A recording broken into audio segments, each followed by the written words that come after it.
Good afternoon, good evening, good morning, everybody. This is Peter Joseph, and welcome to In All Seriousness, the August edition, 2017. We're doing this once a month right now, but we might come back and do it more frequently if things move forward. We're here today with a panel of Mr. Michael Jordet. How you doing, Michael? I'm fantastic. How you doing? And Summer Perry. Hello. And Brandon Kristy. Hey, how you doing? And our guest today is Eleanor Goldfield. Hello. Eleanor is the proprietor of the website Art Killing Apathy. Proprietor is the wrong word, but we'll roll with that for now. And you also sounds very capitalist. Yes, indeed. I guess the culture is ingrained inside me. And also you have a great show called Act Out that is featured on Occupy.com, or I guess that's the syndication hub. Is that what you'd call it? Yeah, Occupy.com, and then it's syndicated via Free Speech TV. Free Speech TV, that's awesome. And then your book, Paradigm Lost, which looks really, really great. Can you describe, what went into this book? I see it's a lot of poetry and imagery and art.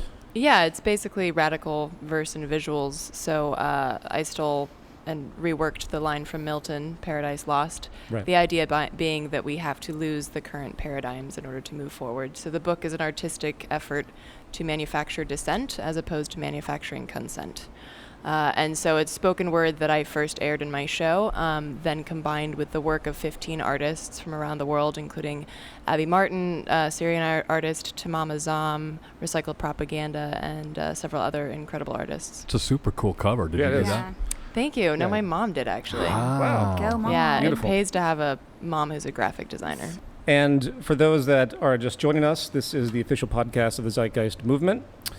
And the Zeitgeist Movement presents an argument to redefine our economy so we can redefine culture and redefine society, something that we're going to talk about today in the context of power. What has happened over time to evolve power, what it came from or where it came from, the origins of power are very interesting, and what we can do to change it for the better and bring on a real democracy, one that probably hasn't had a chance of existing yet, I think, given the way things have evolved. But that is effectively what the Zeitgeist Movement has been promoting. And Eleanor, I know you're in line with a lot of that. You've helped out at our events, and we've always been very appreciative of that. Thank you for having me. I wanted to touch upon a few things. And as this podcast is titled In All Seriousness, I was just going through some rudimentary news today. And we have about a 5% chance, according to researchers through The Guardian, that we will actually have any type of climate restructuring that will resolve the problems that are on hand. None of the countries have even come close to meeting current Paris Accord requirements, which of course seems highly probable given the Kyoto Protocol was a complete failure as well. My favorite anecdote of the Kyoto Protocol years ago, for those who don't know, that was the first attempt at a climate adjustment with business conforming to principles of sustainability, was Canada, when they had about, I think, $14 billion in fines, and because it was non-binding, they just pulled out and said, oh, sorry, we have to worry about our economy. And I think that is completely symbolic of where we're headed in terms of the facade, the dog and pony show that is the Paris Accord.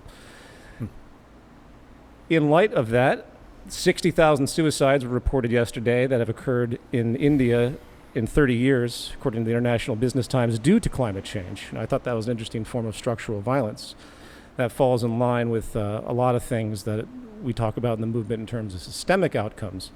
And structural violence being not institutional violence per se, but systemic forms of violence that happen throughout the system that are non-linear, meaning that there aren't particular people making decisions that hurt individuals and groups directly. It happens through a systemic process. This is a very untalked about phenomenon.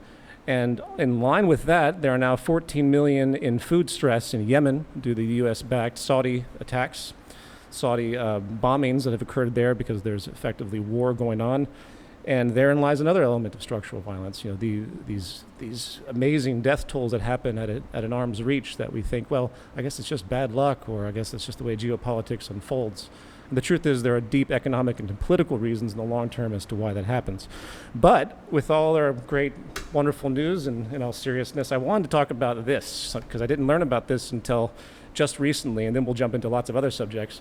But in terms of power, the Koch brothers, as reported by Bill Moyers a few months ago, and how I missed this, I have no idea. I don't know if you guys are familiar with this, but they're bankrolling to basically call for a constitutional convention to rewrite the U.S. Constitution, effectively in favor of billionaires. It's where people can literally rewrite the laws, the fundamental, most foundational laws of the United States And they only need about 7 states to basically put forward what's called a convention of states initiative.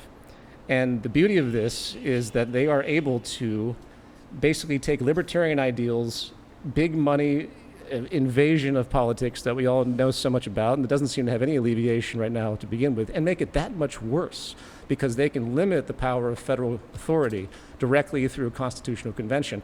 And we always thought, well, Trump wasn't going to be elected, so who's to say this can't happen? And as time moves forward, it appears that they very much are coming close because they're investing hundreds of millions of dollars. And there was something I wanted to read. Yeah, this was syndicated through Bill Moyers and the Koch connection.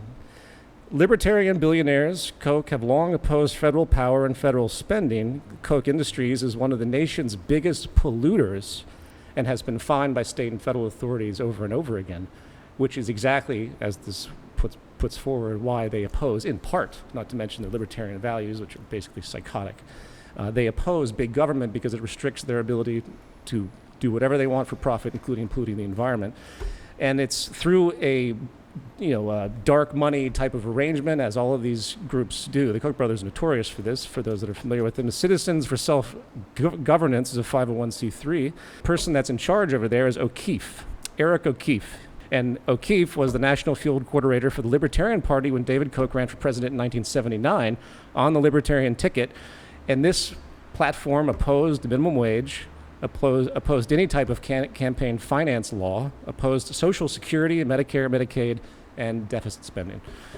So this is a fantastic introduction to the world of power in terms of what we have effectively is a coup of big money billionaires that are doing whatever they can to make sure there's no inhibitions to their ability to generate endless wealth. How are they going to get this passed? The country's been totally divided into 2 camps right now, but I think both sides would heavily, vehemently oppose a rewriting of the Constitution. You would think the same thing about the extreme right-wing and lunacy-filled, misogynistic insanity put forward by the pussy-grabbing President Trump.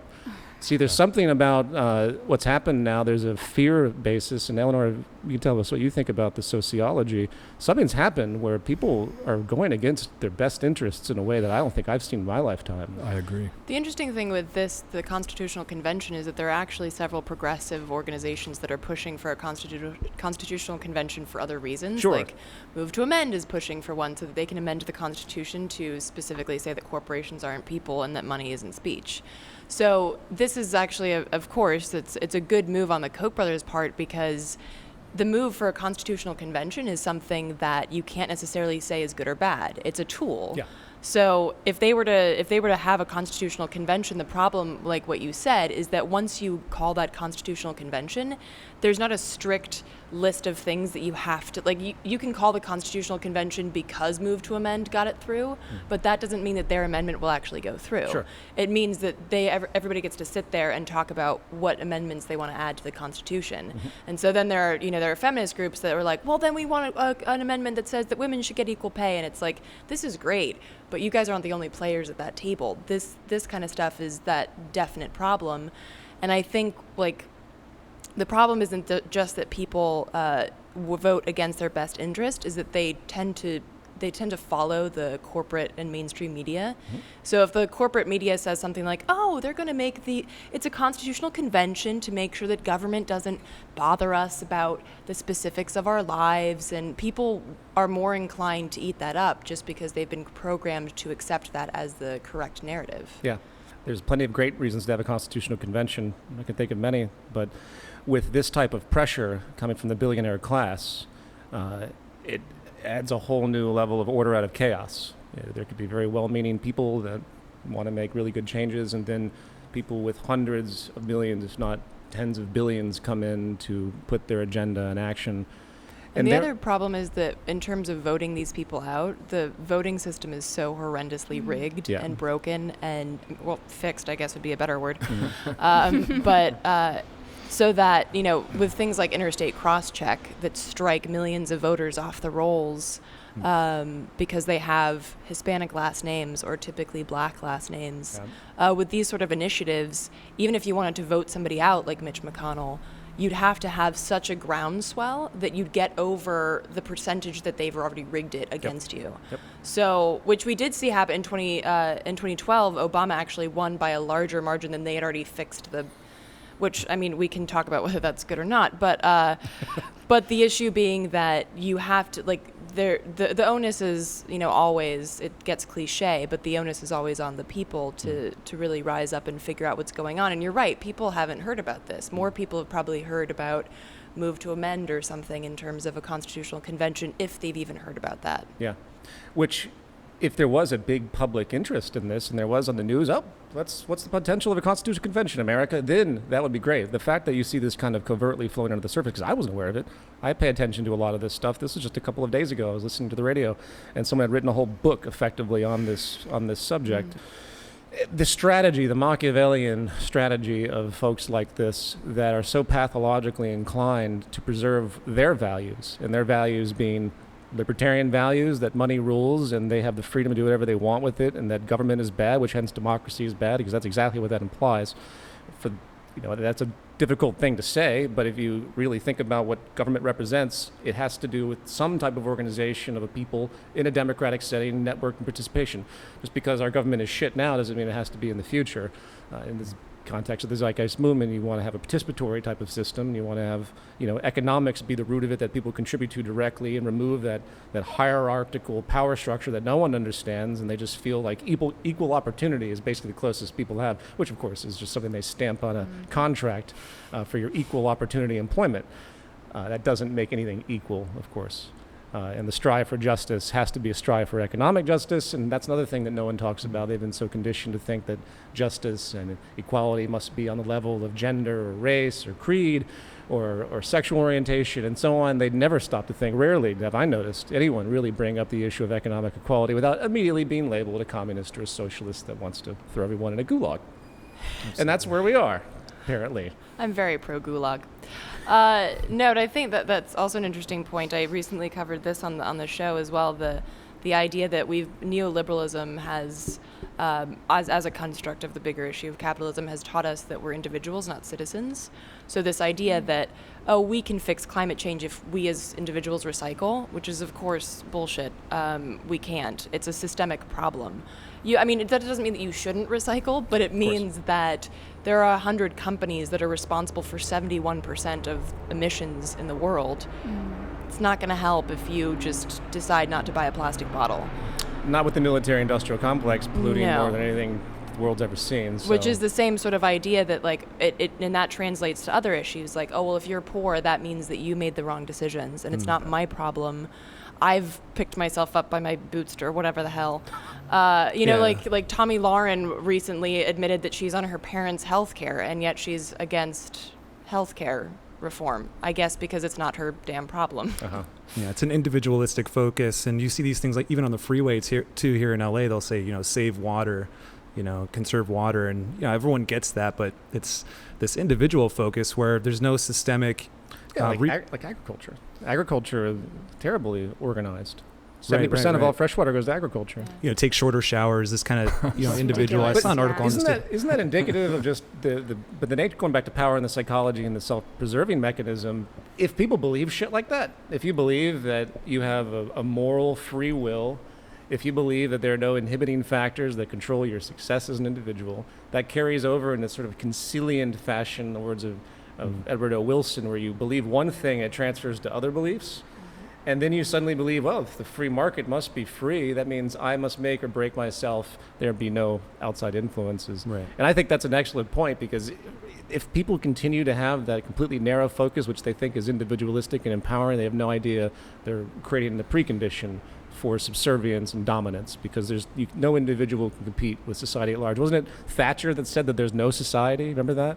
Margaret Thatcher in the Reagan period? She literally was so pro-market and pro-privatization, effectively neoliberalism and abstraction. She made a comment, there's no society. And that's like something out of Network. It does. What a great film that was. Oh, yeah. It's such a great wow. Such a great distraction, too, to keep everyone narrowly focused, whether or not it's intentional, but just to make people continue to feel like their problems are larger than they are. Well, and that idea that, and I noticed this just growing up in Sweden and the US, the amount of time that people talk about if you win the lottery here, but you're not going to. You, statistically, you'll never, ever win the lottery. But people at their actual economic shows on news that talk about, well, here's how you want to structure it, and here's how you want to spend this much and not that much. And it's like, but this is a ridiculous hypothetical, but you keep telling people that, oh, you might be the next one to win it big. You might be the next one to achieve the American dream. And so it's that win constant unless carrot. you play. Exactly. That's an excellent point, too. It is like a lottery mentality out there to who will be the next billionaire. Right down the street, I used to live, around here, and I'd go into the 7-Eleven, and every weekend, piles of poor people playing the lottery. And I just wanted to talk to them and just do you have any idea what this does? This low probability, you're wasting. I mean, people would go in and spend hundreds of dollars. It's like they get That's big their stacks. week's paycheck. Yeah. Oh, and I wish, and I think it's cruel. I think it's a form of it's a social experiment. It's horrible. It's It slavery. makes people. It is, and it puts funds into the hands of corporate entities that claim they're going to do something for education. Very small percentages, research has shown go to anything that actually has social support. And it has a utility, going back to the subject of power, it has a utility to keep people in this sense of improbableness where they can't organize themselves enough to see effectively how they're being screwed. And I don't know, it's very interesting. Speaking of where you live, did you read the comments on the last podcast? One of the viewers thought that this was Peter Joseph's fat Oh yes, pad. this is my multi-million-dollar pad. We wish. Very, very sparsely decorated. Yes. A lot of room for ballroom dancing. And Well, at the root of the power system, of course, is money. And I wanted to bring in this book up that was written in the 1950s. I think it was 1950s, 40s or 50s. And if anyone hasn't looked into it, I strongly suggest it. 1943. It's Robert Brady's Business as a System of Power. And he's a Veblenite, as many refer to him. He studied Thorstein Veblen, one of my favorite sociologists. And the beauty of this book is it goes through a lot of history of power and then the relationship of business to Nazism, and it basically decodes the business construct. And it's still relevant today. Oh, it's absolutely relevant Wow. today. Here's just a brief quote, which is extremely obvious, but I think it's great the way he puts it, because no one really puts this together in terms of the fact that the world is run by business, and business is not a democracy. There's nothing democratic or even participatory about business in a way that you would even consider it to be socially viable in terms of equality and so on. He states, within the corporation, all policies emanate from the control above. In the union of this power to determine policy with the execution thereof, all authority necessarily proceeds from the top to the bottom, and all responsibility from the bottom to the top. That is, of course, the inverse of democratic control. It follows the structural conditions of dictatorial power. Wow. And it's funny to me that that basic thing that we all experience, people going into their jobs, libertarian arguments, free market, Ayn Rand, it's all in support, if you believe in market enterprise, in support of dictatorial control as a kind of liberty, and this completely backwards, up is down, left is right, kind of Orwellian, euphemistic thinking. Absolutely. Fascinating. Yeah. And it's an excellent book. When was that written? 1943. Wow. See, nothing's really changed. no. Nothing's- Well, I mean, it's you gotten can worse, read books about the French Revolution, and you're like, yep, that happened. That happened. It's just king. Yeah. It was a king. Now it's capitalists, and I mean, it's sort of like this perpetual insanities loop that Right. humans go around, and then, which is another issue that, which is why I think like the Zeitgeist Movement is so important, because if you look at how movements have toppled regimes, what happens is in the ashes of the old regimes, people tend to, because we're animals and we want some form of comfort, we tend to build like a version of what just fell, but just slightly different. So you still have these like strict systems of hierarchy. It's just that now your team is on the top, It just so looks it's a little okay. bit different. Yeah, as And the- opposed to and then being like, well, what if this hierarchical structure just doesn't work? What if doesn't we work, need to look yeah. at something on a more flat structure level?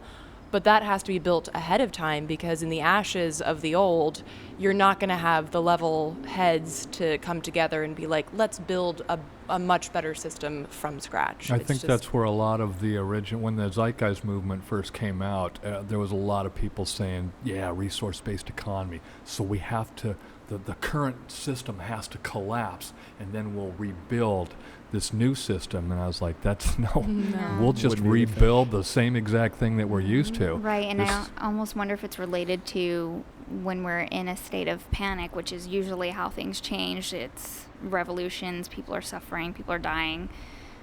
Maybe it's that anxiety thinking that causes humans to fall into looking for a hierarchical structure, whether or not it's conscious. Going back to the power subject, hierarchy is effectively a means of securing your safety.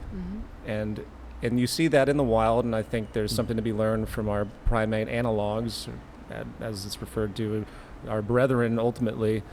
But the difference between the chimpanzees and human beings, even though our genetics are pretty much the same, is that we have developed prefrontal cortex. We have developed incredible behavioral control patterns and insight.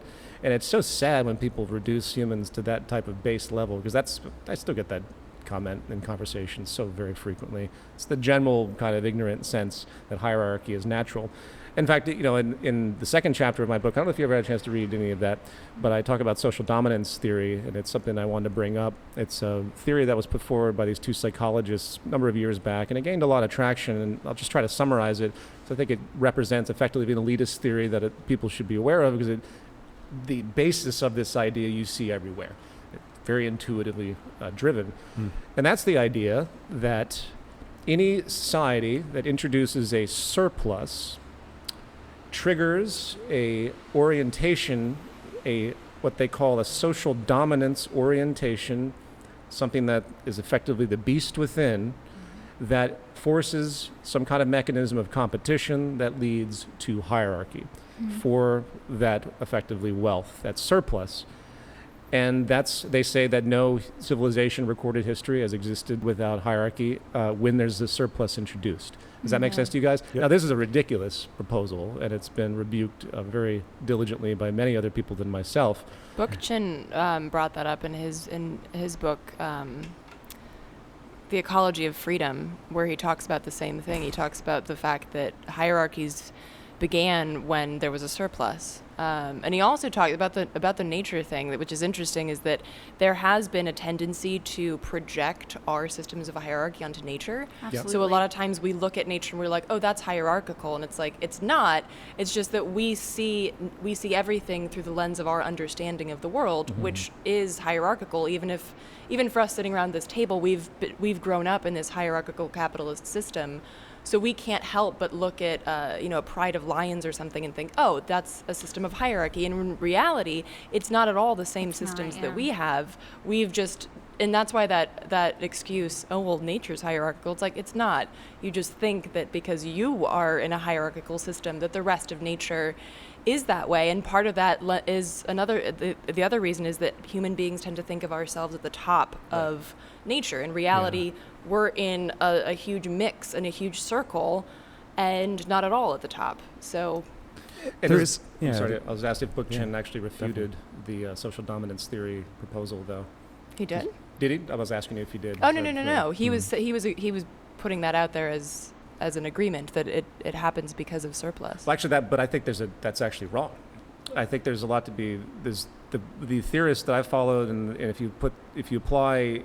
What the theory omits is the geographical determinism, what happened in the Neolithic Revolution 10, 12,000 years ago. It means that there are certain geographical influences that were so powerful in the way culture had to organize when we started to settle in agrarian societies, and they make that equivocation of surplus without taking into account that the geographical determinism that you have to have settled societies if you're going to have an agrarian society, and hence you have war, so you have conflict between different parties and tribes because some are near things and resources and fresh water and some are not. So it's not that the surplus issue is debunked, it's that it's too limited in the theory. Turner and Reynolds of the British Journal of Social Psychology did a whole thing on it, and I include some of their findings, and I think it's a great thing to read because it reinforces the element of culture, and this will be my last quote, I promise. Right.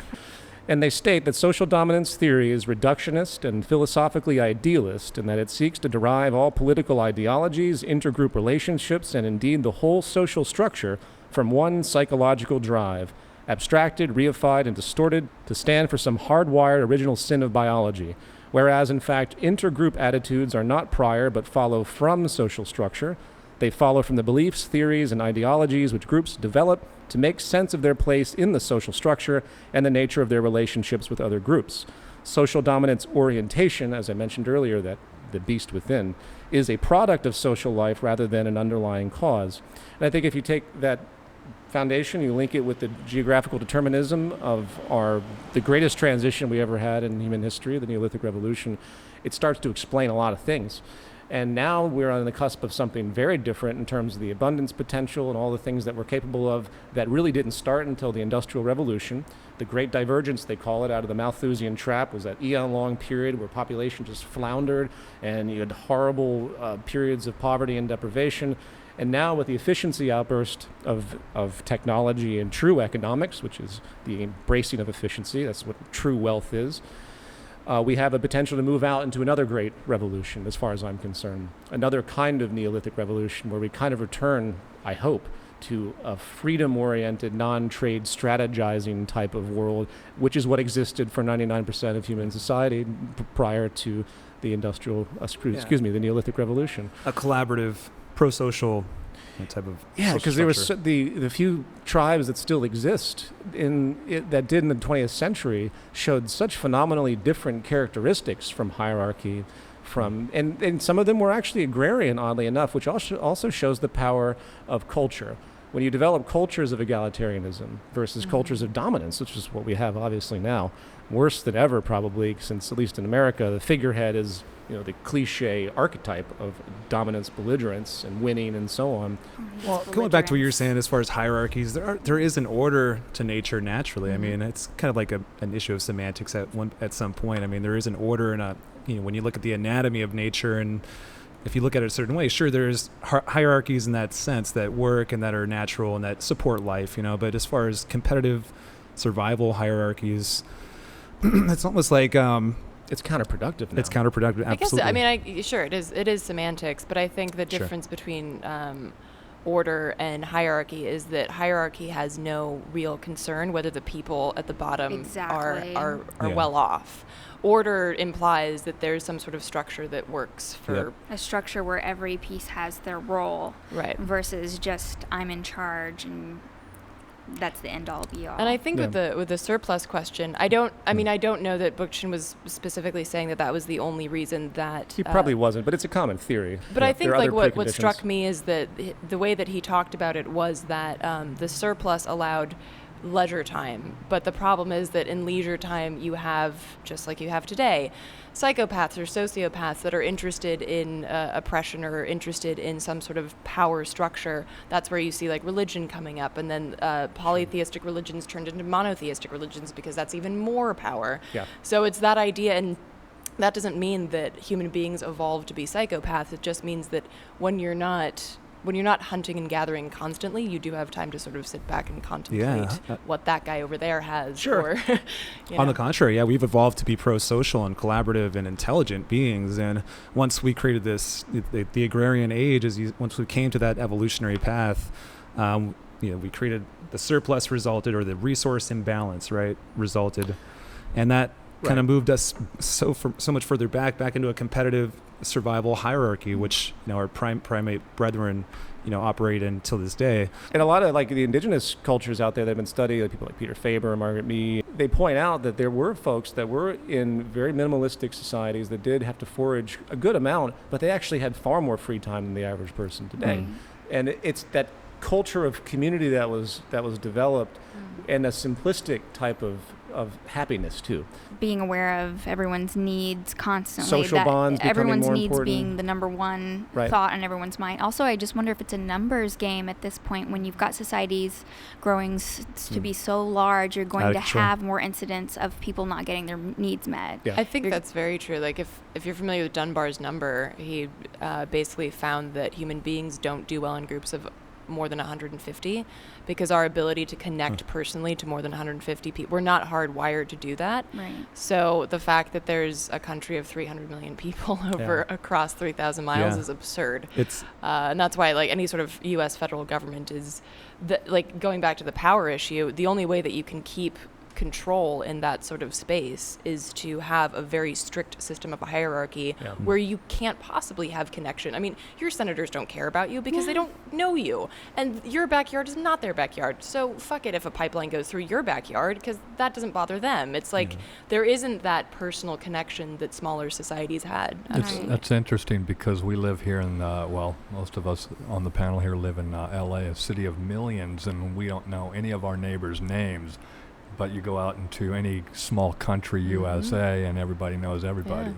Desensitization, it's almost overwhelming because we are so social and empathic to, connect in that fashion. Everywhere you go, there's people, so it's almost overwhelming.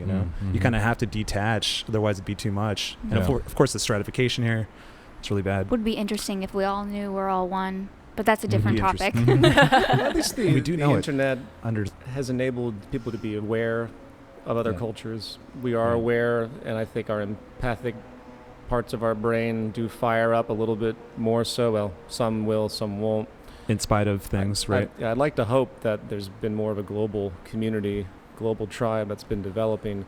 Well, it seems that society is growing linearly and technology is growing exponentially.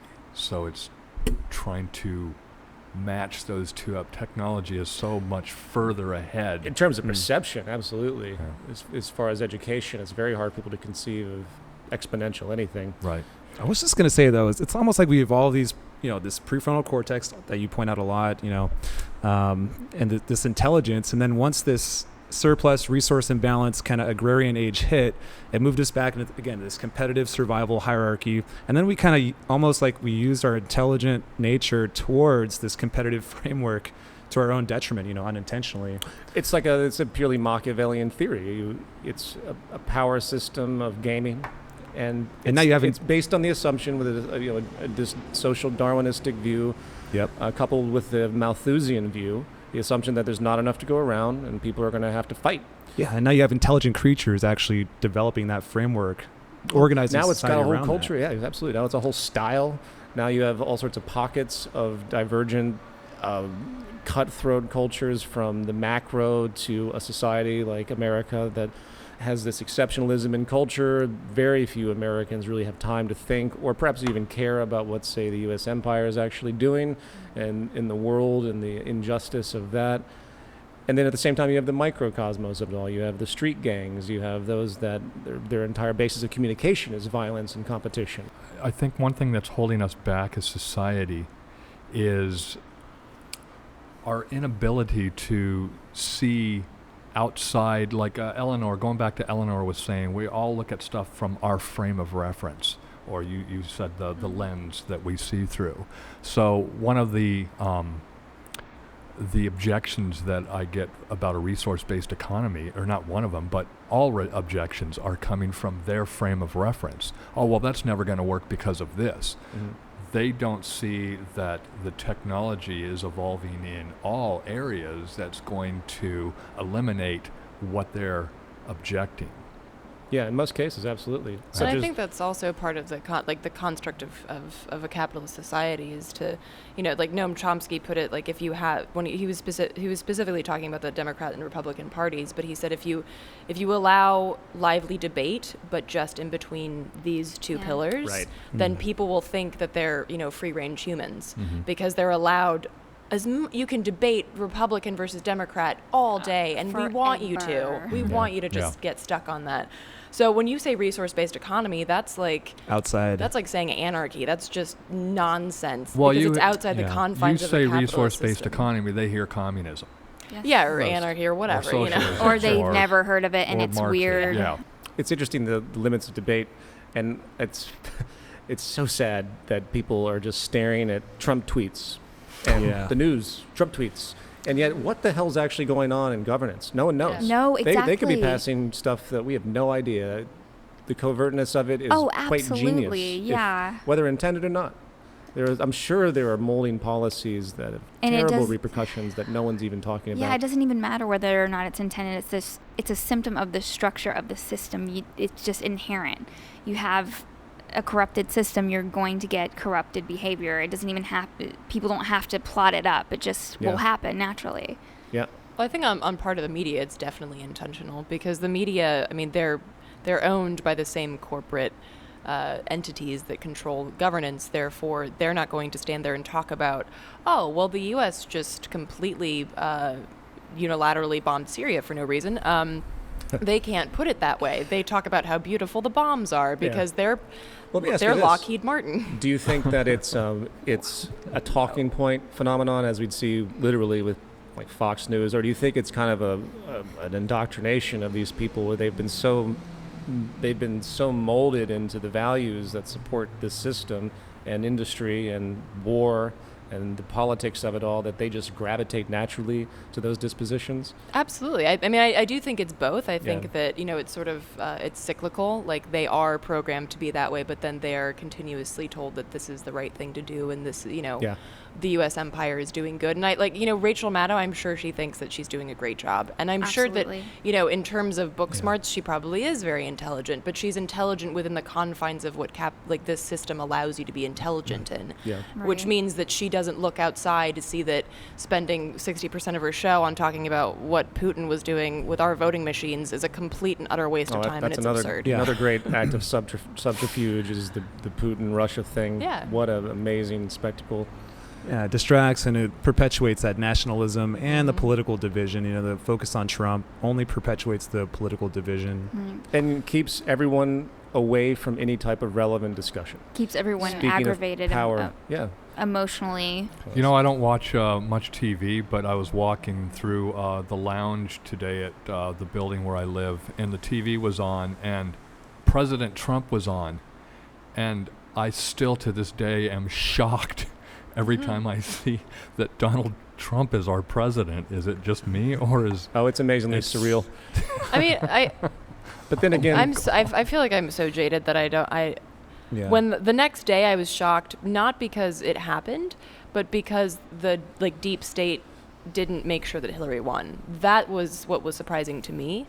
Not that somebody that racist, that sexist, and that full of shit and stupid could win. That's just an example of where we are as a country.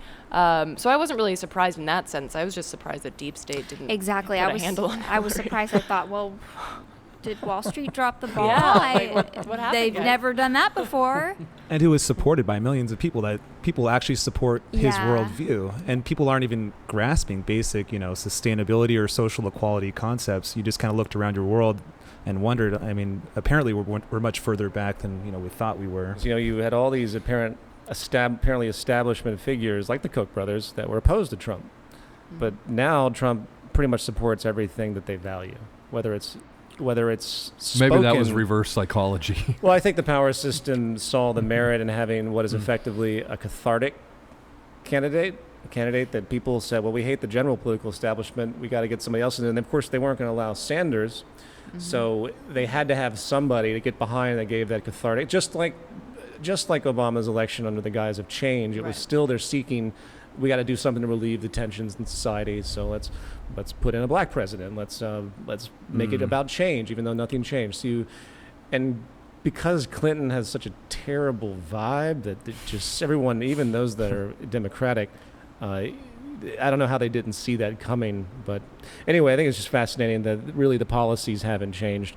They're just the same libertarian talking points, regardless of the claims. But anyway, in terms of power, though, I'll stay on focus because I don't want to get sucked into the Trump black hole. Because God damn, it's pointless.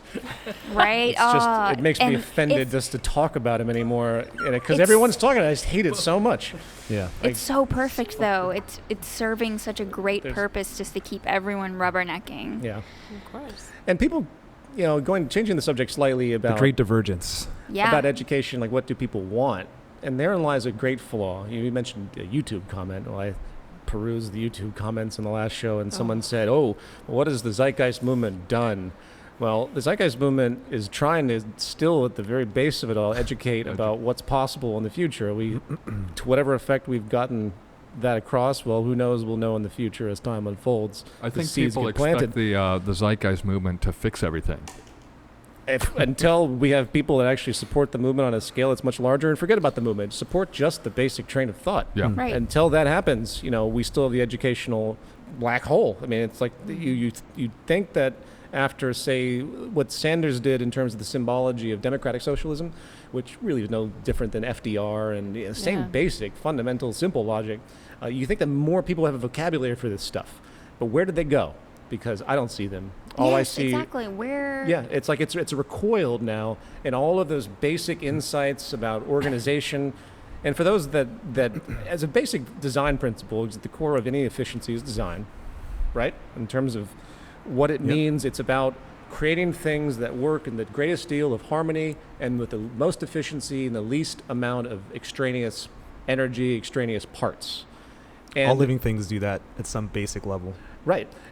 And in efficiency, in terms of government, you have to have something that's working through design. You can't have disparate parts flailing around in this private enterprise, separatist type of view, because you're never going to have the efficiency that's needed today, especially technically in terms of all the ecological problems, to solve what's required with the mechanisms we're using today.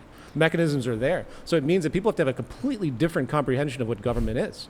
Because, it's polarized. I don't think I've had a conversation with anybody that had anything intelligent to say about government in terms of forward thinking in a long time. They either go with like the Sanders kind of social democracy thing and, let's be more like Scandinavia and Sweden and so on, which is great in its own right, but they don't put it in terms of what actual government efficiency and the actual ability to design something holistically, which reduces so much of the impact and the ecological footprint, and of course all the negative externalities, which include things like, poverty.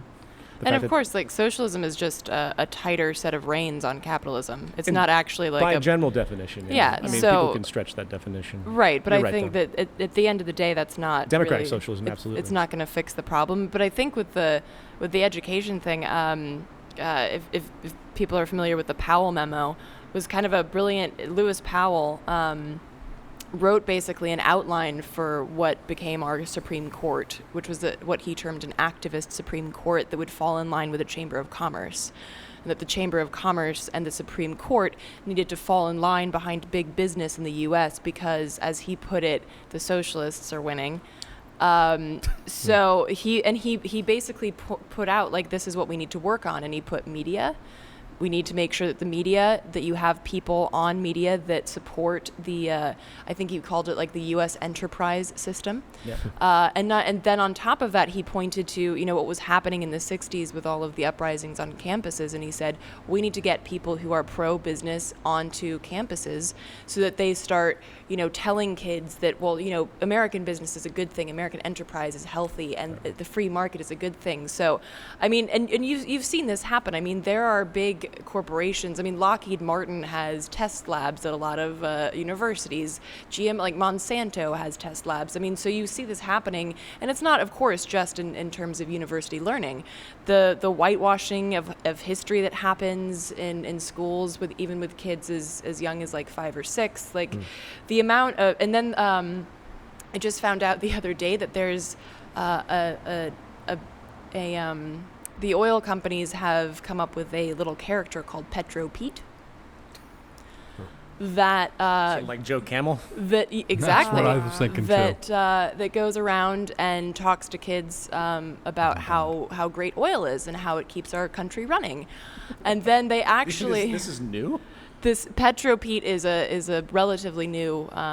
Like within the past decade or so? Yeah. Okay, wow. Yeah. So, and then they also had a way of showing kids what fracking was, and they put a straw in a Twinkie, and they sucked the cream out, and that's how fracking works. Wow. Nice. So, scientific. These, exactly. Not only is it embarrassingly non-scientific, but of course it's wrong, but this is what you're teaching kids. Let's create an association with this sweet Twinkie in their minds about fracking. Yeah. And they want that Twinkie. You know what was interesting, though? Did you guys ever watch that show? What's that English chef? Not Gordon Ramsay. Yeah,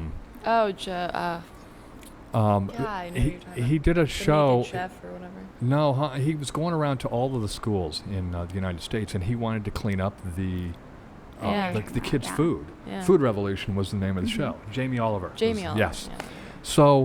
So he took the kids on a field trip. He took them to this place where they made the chicken nuggets, and all the kids love the chicken nuggets that they get at school every day.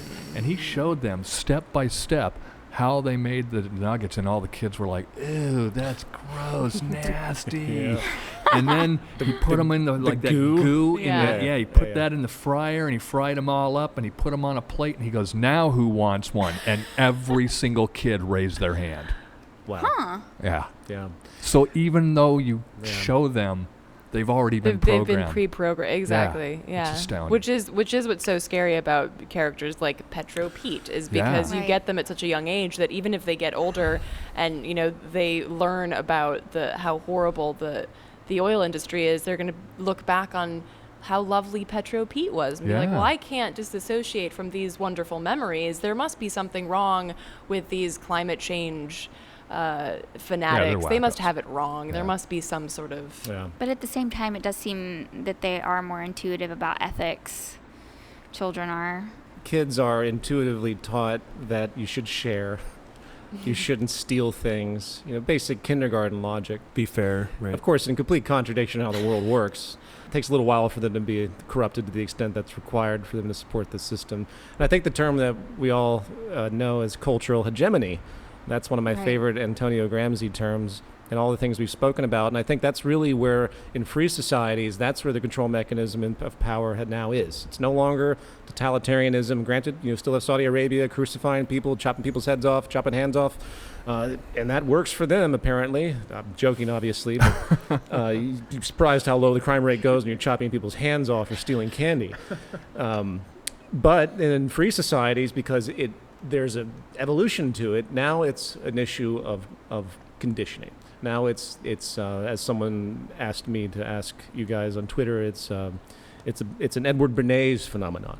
You take all the ploys of advertising, you apply it to politics, you create those fluffy Twinkies for everyone to grab onto, and suddenly people are in their weird bubble comfort zones, and it really is that kind of mind control. I use that term literally. It's a kind of mass hypnosis.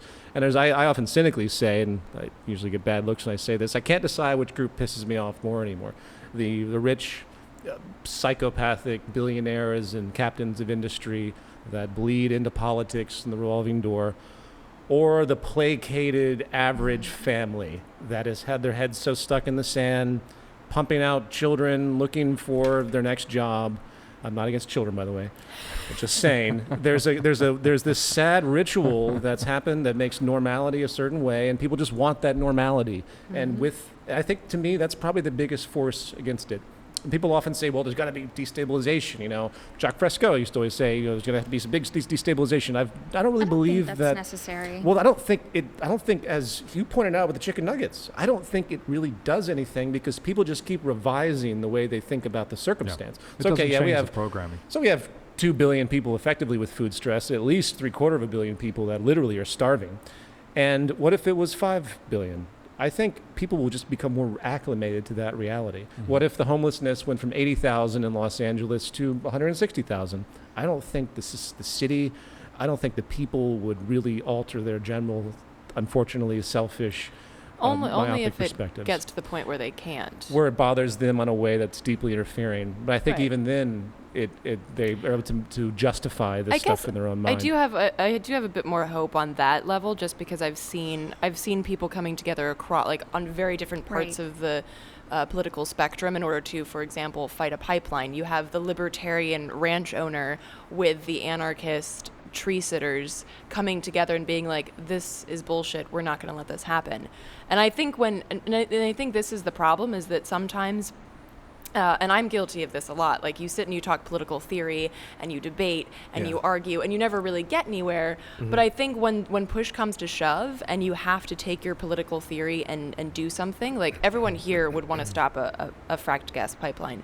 And if you actually take that out into the field, so to speak, onto the front lines, you'll find people that might not agree with you on a broad, a lot of subjects, but they agree with you that this is not okay. And because it is happening right here, right in their backyard, they are going to do something about it. Creates a common ground, too. Right. And so I do have hope in that, but I think for a lot of people, it has to get to the point where, you're threatening to use eminent domain on my ranch, and therefore I have to do something. Yeah, it affects them personally, and that's where that normality becomes to be disturbed a little bit. People do want their normality and want to feel success, some kind of success in the disorder that we see. Being an activist sucks. Activism is a depressing, miserable venture.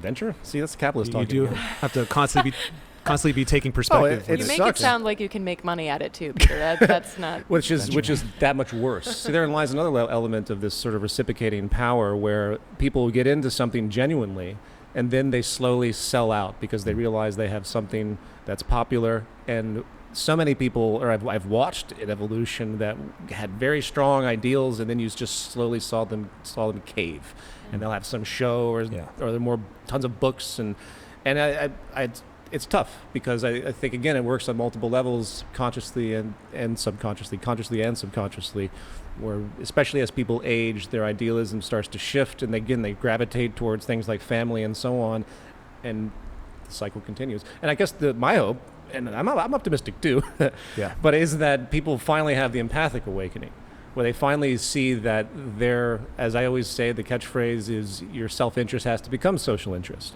And that's a very literal thing. And that power is there, that solidarity is there in building. And if you could build that value system, and again, everything works against it because of our prevailing social psychology from the market and what people have to deal with every day.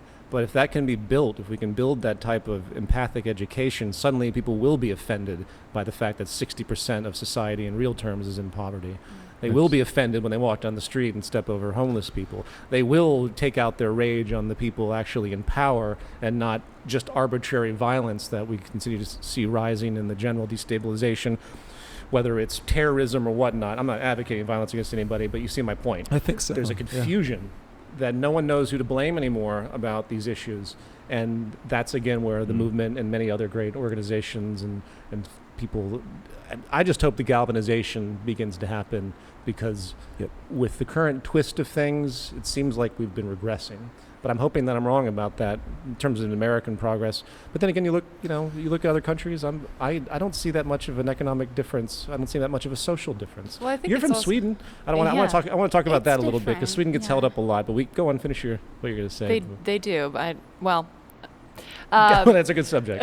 It is, but I think part of the problem with that is that again, with the programming thing, which is really where the power hierarchy stems from. But I think we're taught to admire. No one's taught to admire a homeless person. You're taught to admire Trump on some sick level. You're taught to admire these captains of industry, because you are supposed to want their lifestyle. Yep. You're not supposed to want the single mom lifestyle, and therefore, because we have this admiration for these people, we somehow our sort of empathy gets tripped, and so because we are taught not to want to be like people who are more poor than us, we fall into that idea that, oh well, then they must be worse than me. They must be dumber. They must be worse at handling their money or whatever. Sure. They must just be drug addicts or what have you. And so that human connection, we sever it in a lot of ways by putting people on a pedestal that are these rich people, and just pushing everybody else that's poorer than us as an example of their own failings, as opposed to the system's failings as a whole. And the fear of poverty, too, makes you not want to deal with it. And it's much more convenient to look down at people in poverty and say that they're authors of their own poverty. It always reminds me, I've talked about this quite a few times, but slavery, Martin Luther King pointed this out very clearly in the 60s. He said, when slavery ended, civil rights, slavery never really officially ended. It was a long, hideous process throughout society. Reintegration, convict leasing, and so on, Mutated, all that stuff. And he said, the biggest power problem they had was poor whites identifying with the newly freed poor blacks. And if they couldn't let those people come together, which is still kind of the case today when you think about it in terms of classism and rather than racial or general social injustice problems with disparate groups. It's a divide and conquer phenomenon. So the end result is that they created circumstances legally where white society was given a higher stature and could actually have legal prosecution against black society for various things. And basically they took poor white society and gave them the illusion that they were on par with their rich white masters. Right. And that's really the same phenomenon you see today. And look at what it has created, these illusions of that, you're just temporarily not in the right place. Eventually you'll be rich. A temporarily embarrassed millionaire. Yes, exactly. And oh wow, that's a can of worms there. That one. Of all the subjects we could talk about in terms of power, I think this conflict, divide and conquer phenomenon probably is the best way of keeping things the way they are. James Madison wrote a letter to Thomas Jefferson about the divide et impera concept, the divide and conquer concept, and he said that Really? he felt that this was the only way that a republic, I can't remember the exact words, but he was like, he felt that it was the only way that a republic could be, a republic could work. And particularly as westward expansion continued, he said, divide et impera would be your best friend because it would allow you to keep control over these huge swaths of land and maintain a republic while still having control over all these new territories and all these new people. Yeah. So, It was Madison that also said that you had to have a body partition in government that he referred to as the Senate, and the Senate was to represent, at that point in time, the billionaire class. Mhm. Well, the wealthy class, not the billionaires back then. And in his own words, it was to make sure that the opulent majority was protected against the poor. So we see those characteristics deep in American society. Yeah, go on. Yeah, no, this is, going back to what you were saying about, design and actually organizing ourselves in a more efficient way. This is where the neurosis from, governance comes in. With the fracking and industry, people get this, they associate industry and governance and economics really with, real economics, actually, like, economic methods to harness resources and energy. Technical economics. Production, whatnot. They associate that with, corruption inherently. Now, and it's just too bad. We have to You mean in terms of redefine governance, reframe it in a present day. See, the vocabulary is just not there for most people, and that's hard. How do you talk to somebody when they don't even have the language that you're speaking? And that's again where the educational imperative is so very strong. And then you go, from that what you just said in terms of swaths of land, you go a bit into the evolution of colonization. You go into that unfolding, that exceptionalism, the idea that there are certain superior groups to others and they have the right to dominate. Groupistic behaviors. So you have, as again, continuing that phenomenon of effectively class war. But within the class war, there are groups that find antagonism. So in this culture, the Trump prevailing xenophobia of immigrants taking jobs, immigrants taking social resources, immigrants being rapists, and so on. That is such an old, so ridiculous. An old phenomenon. It goes so far back. It's no surprise when you have people in the middle class that are working to not have to pay more taxes, even though that very decision is basically removing welfare to help others that have been effectively screwed by the system and so on. The point I'm trying to make is that there's a dynamic that keeps reinforcing the outcomes that we see by the most basic logic of people in a groupistic sense. Does that make sense? Mm-hmm. Yeah. And I think that's horrifying too. It's just one more roadblock because this mechanism of psychology, effectively a sociology, keeps people just in their little bubble, and then they don't want anything to interfere, and they can't see beyond it, as you said. And suddenly, you just continue to have society plow along with the same type of divergent, separatist, xenophobic, racist, bigoted, classist, and everyone thinks they're just doing the right thing. They don't even know what they're doing. Just blaming each other. Yeah. Not seeing the underlying oppression of the economic system itself, which oppresses everybody.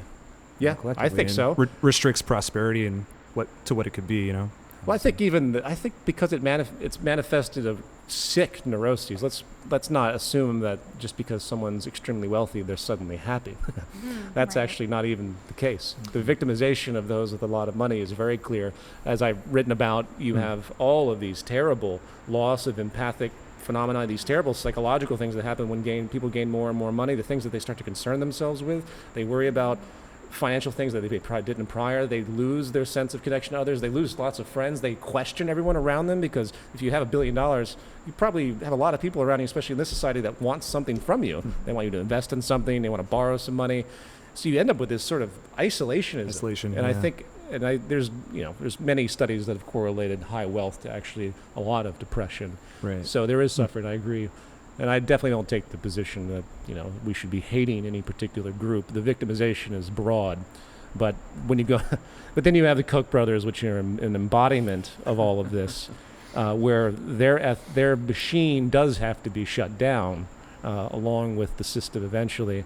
And therein lies, the other level. How far do you just throw? How How many darts do you throw at the elephant, assuming it's going to actually do anything, before the elephant heals, before you get the other set of darts going around the other side? So the radical change is where I'm at a loss. I mean, you could theorize all sorts of stuff. But what do you think needs to happen in terms of galvanization, Eleanor? Yeah, we got about 25 minutes left. Let's talk about solutions. Eleanor, how do we fix this shit?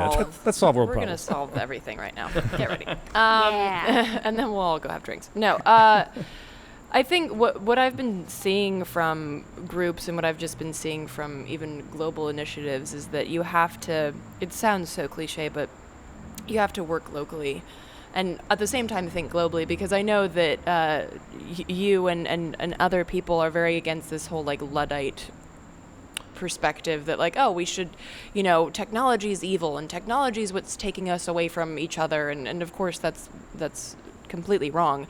What we need to do is embrace technology as a populist mechanism and not as something that, because the only reason that technology is quote unquote bad is because it's owned by the 1%. Sure. But the incentives are fucked up. Of course. I mean, everyone's absolutely. incentives are fucked up in this society. But I think what I've really seen work the best is on a local level. And I mean, you see this, and if you've seen this even with like Naomi Klein's shock doctrine, like what happened after Hurricane Sandy. Occupy Sandy was a tremendous example of the community coming together because the local government was like, I can't help you.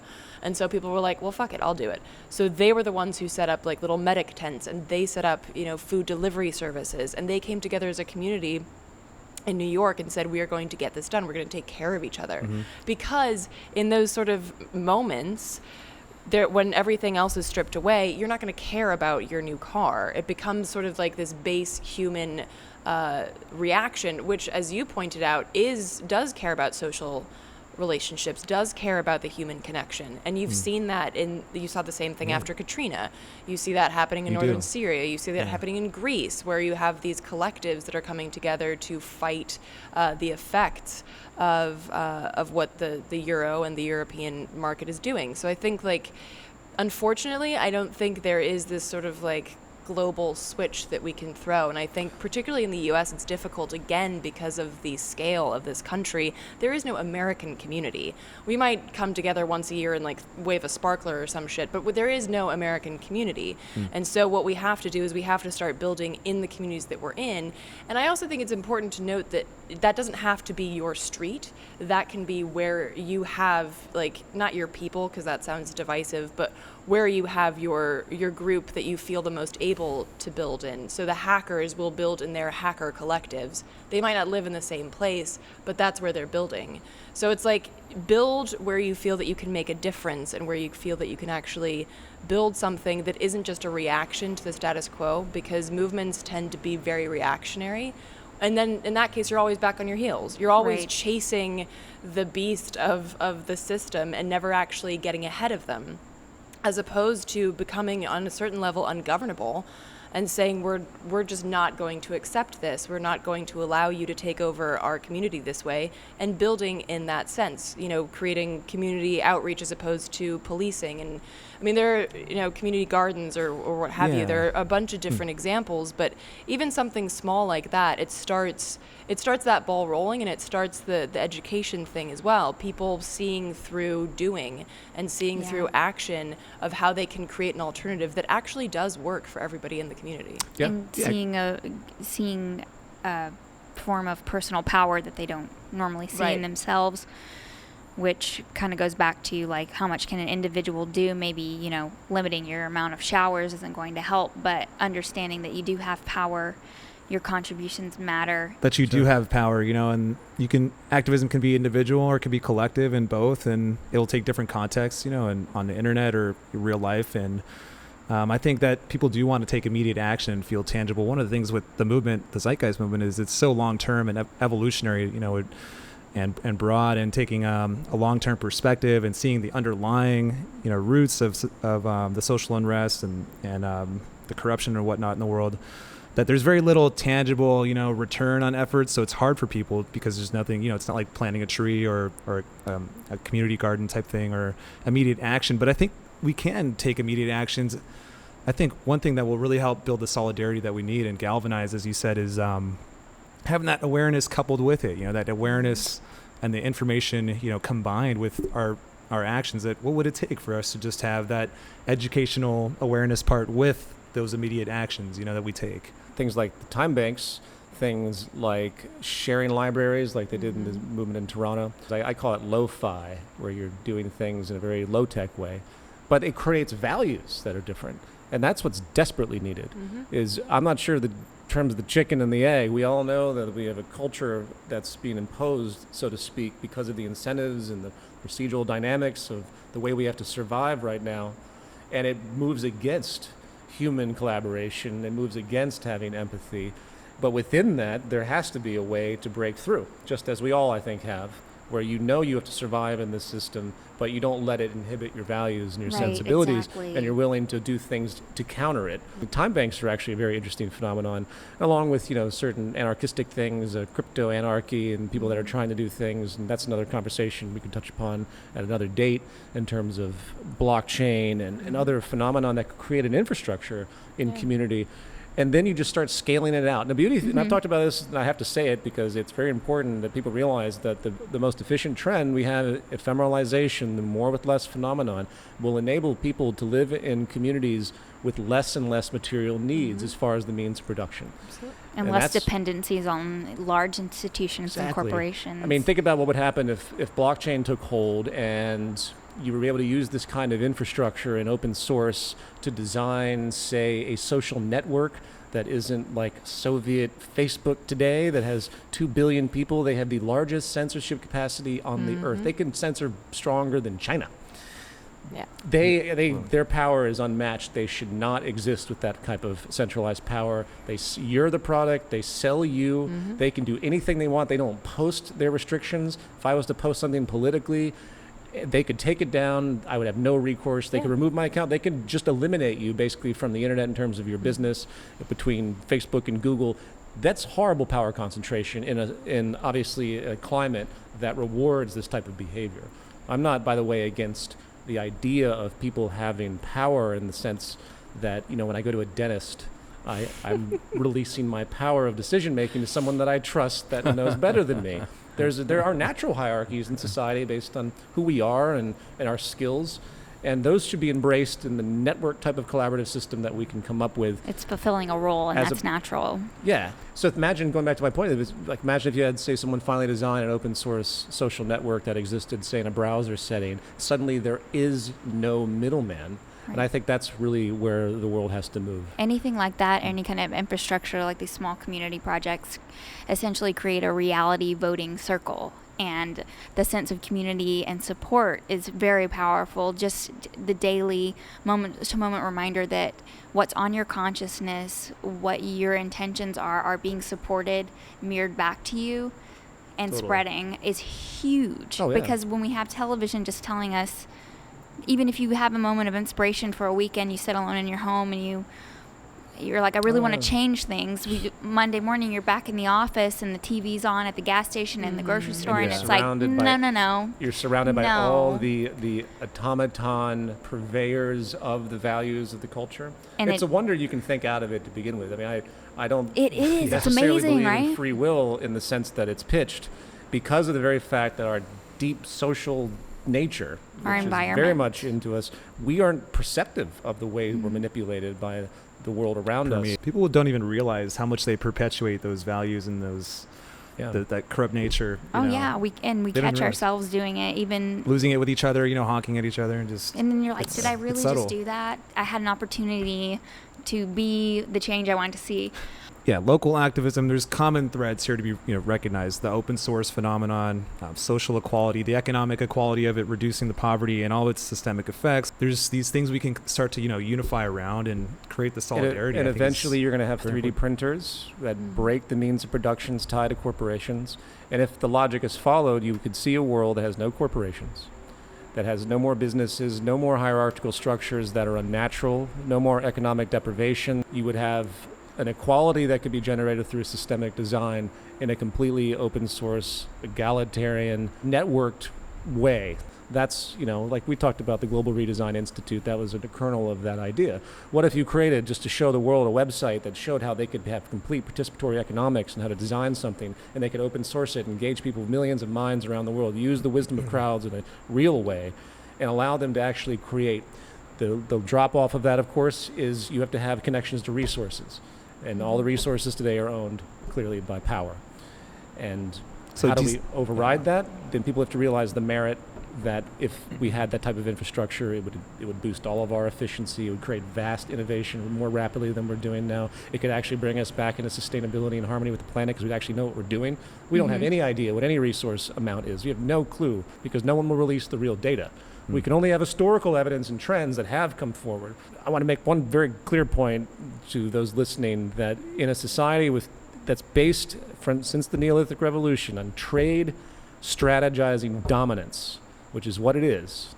It's not this view that you provide a service and I provide a service and suddenly it's all a mutual exchange and that's liberty and freedom. That is not how it works out in the systemic unfolding. It might work out between me and my dentist, but that's not how it works out in a power structure based on this type of system.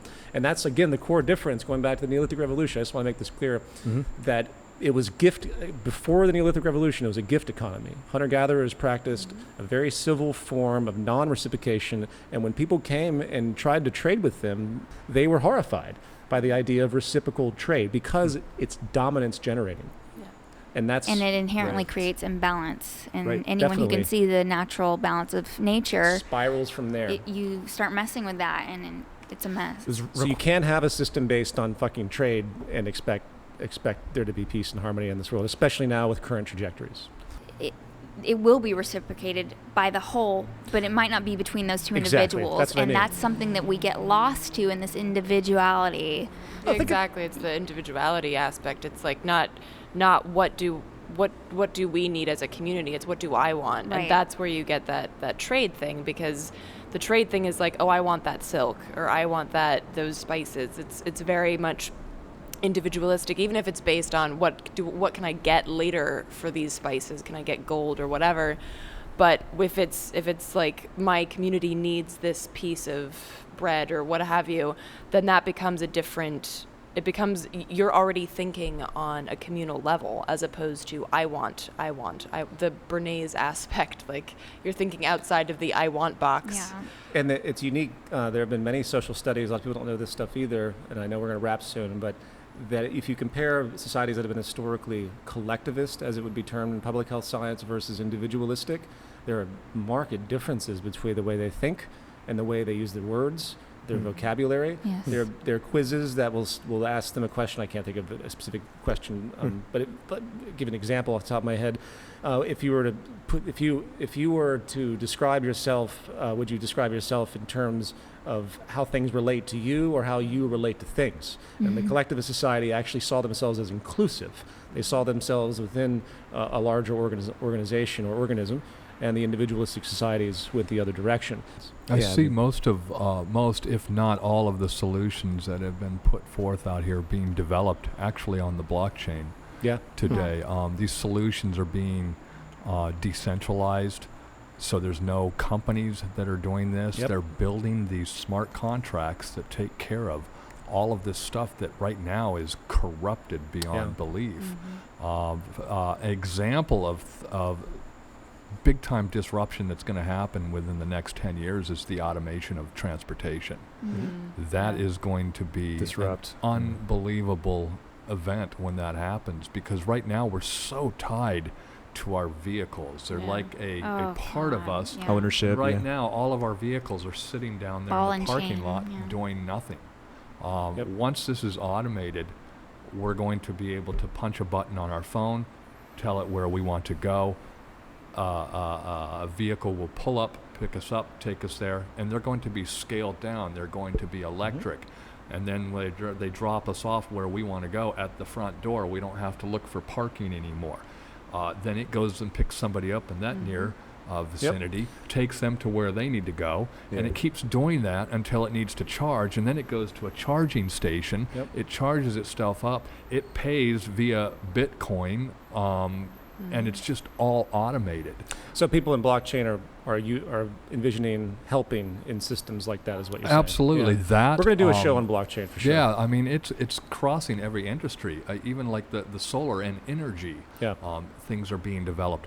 We talked about the social media that's not so, the Facebook Sure. controlled and stuff.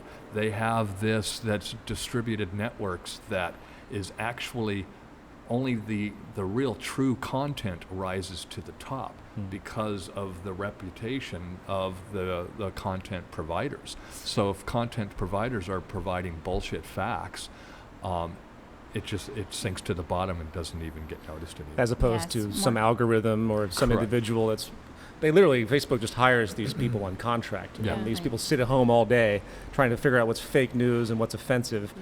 Decentralization and the open source stuff and the automation, all these things are trends, which are pushing out of the dysfunction of the capitalist system, if you will. So movements like the Zeitgeist Movement and your work, we're just simply here to facilitate those trends and to help usher in, a new economic paradigm, a new cultural. I see us create building the new systems that are making the old ones obsolete, like Buckminster Fuller talked about. So I am optimistic as long as we can tackle this climate change.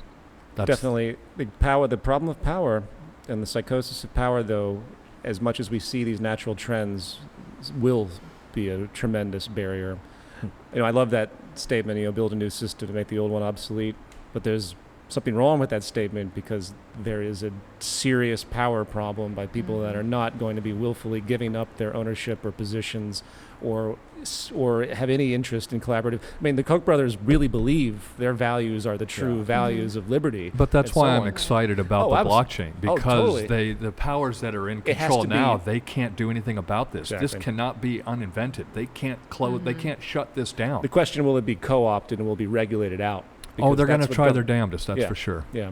Well, it was And- built on opposing that, so hopefully those values will be intrinsically woven into it and will carry through. Yeah.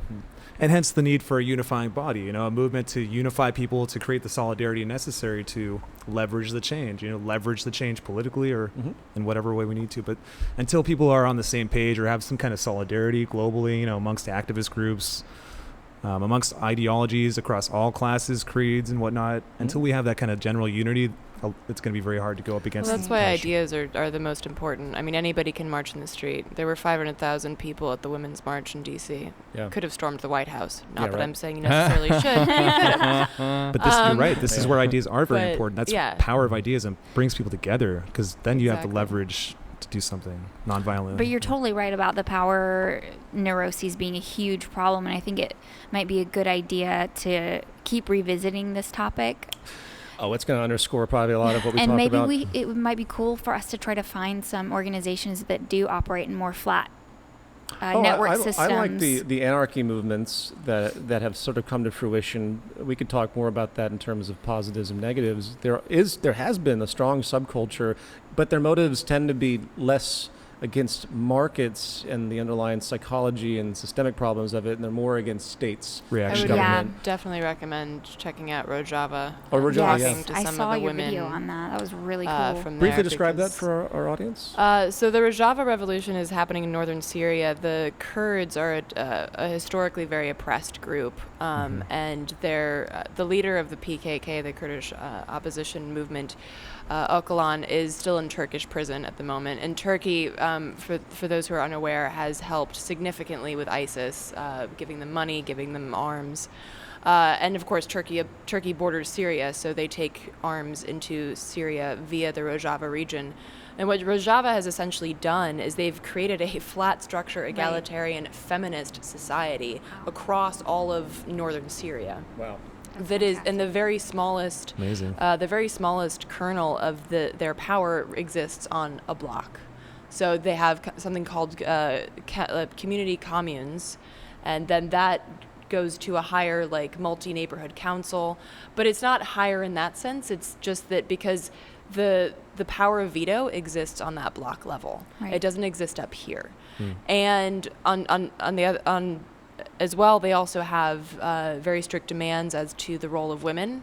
there has to be an equal amount of women in power roles. And not only that, but there is a specifically female military. There's co-ed and then there's female. That are kicking the shit out of ISIS, which is awesome. That's really amazing and cool. People need to know about that. Yeah, so I would definitely recommend, there's a book that was very hastily put together, but it gives you a better idea of what's happening there. It's called A Small Key Can Open a Large Door, which is, interestingly enough, what we're discussing. And it talks about the Rojava Revolution and what they've been able to build through their work since about, I'd say, like the 80s. But they've been doing incredible work, and they're still doing it. And their whole idea is anti-capitalist, whereas they've been sort of construed in the media to be this feminist, yay, Western values, which is ironic because women in the West aren't equal. Right. But basically, the foundation of their movement is anti-capitalist. So they're very anti this the global market ideology, and they see the patriarchy as a piece of capitalism, not as a separate entity. So they have a really powerful and, in my opinion, very spot on. That sounds like a very rare and unique phenomenon. For sure, Sounds definitely people should check that out. Yeah, I enjoyed watching your episode on that. Because that's personally been a big inspiration to me in how I've been doing activist trainings and organizing on my own. I'll say one last thing, Jordet, before you kick us all out here, and that's that the subject you just said, capitalism not being addressed, weeded out effectively by the censors that be that are mostly subconscious. Same thing for the Black Panthers. No one really talked about, when I grew up listening, learning about the civil rights movement, Black Panthers were rigidly anti-capitalist, and they were all over the world talking to movements. A very powerful and not base, an incredibly organized organization that people should also learn more about beyond the stigma. Revolutionary Suicide by Huey P. Newton, his autobiography. Autobiography, okay. It's fantastic. Eleanor, thank you so much for joining us. Thank you so much for having me. Yeah. Thank you, Michael Jordet, for your discipline. Oh, you're welcome. Summer Perry, Brandon Kristy. I'm Peter Joseph. And everyone can check us out at thezeitgeistmovement.com, and we will be back in September. All right. Thanks a lot, guys.